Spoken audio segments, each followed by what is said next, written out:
Ancient Egypt, a place of towering pyramids, enigmatic temples, and gods who presided over every element of life and death.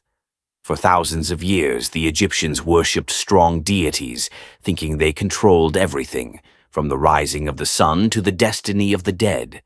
But who were these gods? What secrets did they hold? And how did they shape one of the greatest civilizations in history? In this video, we'll explore the 11 most powerful Egyptian gods and goddesses, their intriguing tales, and the enduring influence they left on the globe. Get ready to enter into a realm when gods walked among men, and stories were born. Let's explore each of these gods in detail. 1. Osiris. Osiris, one of the most prominent deities in ancient Egypt, was regarded as the deity of the underworld. For the agricultural success of Egypt, his personification included death, resurrection, and the Nile's annual flooding. As to ancient sources, Osiris was a monarch of Egypt who was deceived, assassinated, and dismembered by his jealous brother, Seth. Horus was conceived after his loving wife Isis meticulously collected his bones and brought him back to life. A common representation of Osiris in art portrays him as a mummified ruler, his hands and face shrouded in burial cloths, his green skin showing through. 2. Isis. The origins of Isis remain obscure, since she is neither related to any one location, nor is she explicitly referenced in the oldest Egyptian scriptures.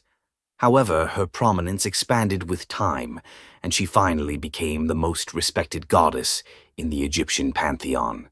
As the loving wife who resurrected Osiris after his murder and reared their son, Horus, Isis epitomized the ideal attributes of an Egyptian wife and mother. As the spouse of the underworld deity, Isis had a major part in burial ceremonies. Alongside her sister Nephthys, she functioned as a heavenly mourner, and her motherhood was thought to extend to the souls of the departed. Isis was one of the last ancient Egyptian goddesses to be extensively revered. In the Greco-Roman period, she was identified with the Greek goddess Aphrodite, and her influence stretched as far west as Britain and as far east as Afghanistan. Many academics think that pictures of Isis carrying the newborn Horus may have influenced Christian portrayals of Mary with the infant Jesus. 3. Horus, typically represented as a falcon or a man with a falcon's head, was a sky deity linked with battle and hunting. He also symbolizes heavenly kingship, and at times the governing pharaoh was seen as his earthly manifestation. According to the story of Osiris, Horus was the son of Isis and Osiris, created by magic after Osiris was slain by his brother, Seth. Horus was determined to avenge his father's death. The tale relates that after his fight with Seth, Horus lost his left eye, but the deity Thoth eventually restored it. Since Horus's right and left eyes were related to the sun and the moon, respectively, this tale provided an explanation for the moon's phases. 4. Seth, the god of chaos, violence, deserts, and storms, had a crucial part in the Osiris myth as the killer of Osiris. In other tales, he deceives Osiris into sleeping in a coffin before sealing it shut. The emergence of Seth remains an enigma for Egyptologists. He is commonly represented as an animal or a person with an animal's head, yet no known creature fits his traits. He generally has a large nose, squared-off ears, a slim dog-like body, and a straight tail with a tuft at the end. Many researchers now feel that the Seth animal is not based on a genuine species, but is instead a legendary composite. 5. Ptah was the principal deity of a triad of gods worshipped at Memphis.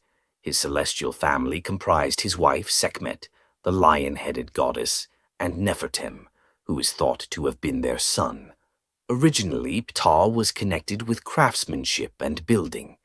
His influence was so great that the 4th dynasty builder Imhotep was subsequently deified as his son after death. Some academics argue that the Greek term aiguptos, the basis of the current name Egypt, may have arisen from Huatkop Ta, the name of one of Ta's holy temples. Sixth Re, one of the major deities linked with the sun, was generally represented with a human body and the head of a hawk.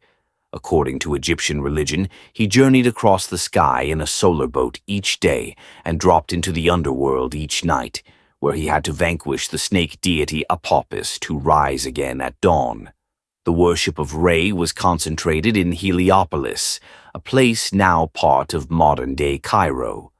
Over time, he fused with other sun deities, most notably Ammon, producing the mighty composite deity Ammon-Re. 7. Hathor. The goddess Hathor was commonly represented as a cow, a woman with a cow's head, or a woman with cow's ears. She symbolizes maternity and fertility and was considered to be a protector of women during delivery. Hathor also played a prominent part in funeral beliefs and was regarded as the Lady of the West, since tombs were often erected on the Nile's western bank. In other traditions, she greeted the sinking sun each evening, representing the way the departed wished to be ushered into the afterlife. 8. Anubis was the deity of burial ceremonies and the guardian of the deceased. He was generally represented as a jackal or a man with a jackal's head. His association with death possibly came from the occurrence of jackals around cemeteries, where they were observed scavenging.